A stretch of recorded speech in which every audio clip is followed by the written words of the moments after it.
Düz bağırsaq xəstəliklərin yaranma səbəblərini bir qeyd edək ki, burada əsas səbəb və faktor kimi durğun həyat tərzi, oturaq həyat tərzi, qida faktoru və xəstənin digər köklüyü kimi götürülə bilər. Düz bağırsağın yaranma səbəbi, yəni proktoloji xəstəliklərin yaranma səbəbi qida faktoru, oturaqdır, sürücülərdir. Bu xəstəliklər daha üstünlüyü təşkil edir. Yəni, bu da sonda xəstənin qəbizliyin fonunda həmin düz bağırsağın terminal hissəsinin gərginləşməsinə, durğunlaşmasına və sonda düyünlərin çirkinləşməsinə səbəb olur. Səbəblər budur. Qəbizliyin yaranma səbəbi, yəni kollagen, bağırsağın özündə olmuş xəstəliklər fonunda və bir də xarici bir səbəblərdən ola bilər.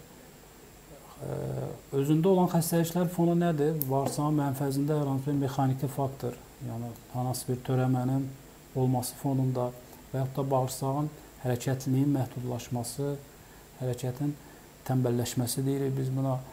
Bu çox zaman uşaqlarda təsadüf eləyir. Uşaqlarda yoğun bağırsağın müəyyən bir hissəsinin böyüməsi, ən çox esvari bağırsağın böyüməsi və yaxud da yoğun bağırsağın tam şəkildə böyüməsi və genişlənməsi, buna hansı ki dologosigma, megakolon xəstəliyi adlanır.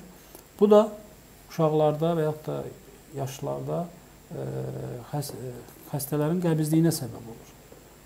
Qəbizlik də təbii ki, sonda gətirib düz bağırsağın anal hissəsində çatlar da xroniki formada genişlənərək oranın yaralanmasına səbəb olur, mikrotravmalarına səbəb olur. Düz bağırsağın fistulları. Düz bağırsaq fistulları daha progressiv, daha çətin müalicəyə tabi olan və tez-tez residiv verən xəstəlik qruplarındandır. Belə deyək ki, bu həm həkimə, həm xəstəyə müəyyən qədər vaxt və əziyyət tələb edir.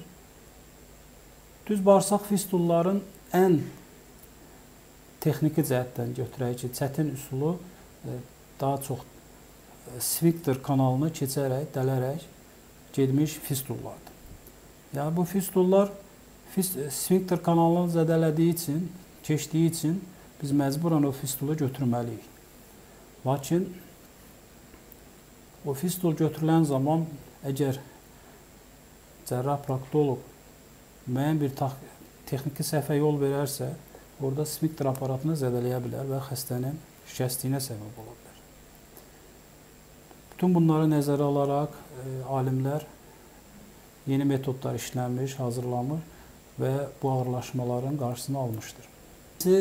Düz bağırsaq xəstəliklərinin əsas, ümumiyyətlə, yoğun bağırsaq xəstəliklərinin diaqnostikası ən çox müasir dövrdə yayılan rektoskopiya, kolonoskopiya, irqoskopiya metodları ilə aparılır.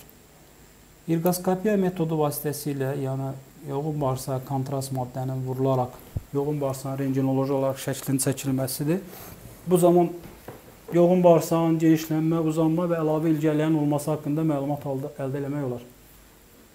Rektoskopiya, kolonoskopiya vasitəsilə bağırsağın mənfəzinə zond yeridərək, onun ucluğunda kamera vardır ki, o kamera vasitəsilə mənfəzdə olmuş hər hansı bir dəyişikliyi, patologiyanı, xəstəliyi aşkarlamaq mümkündür. Ən çox yoğun bağırsaqda təsadüf edən xəstəliklər demək, xoralı kolitlərdir, bağırsaq mənfəzi poliplərdir və bağırsaq törəmələridir. Kolonoskopiya vasitəsilə biz bunları aşkarlayıb dəqiq diaqnoz qoya bilərik.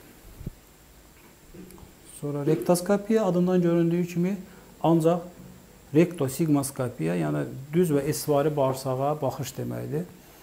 Bu da kolonoskopiyanın bir növüdür, lakin az bir məsafədə bağırsağın mənfəzini görə bilərik.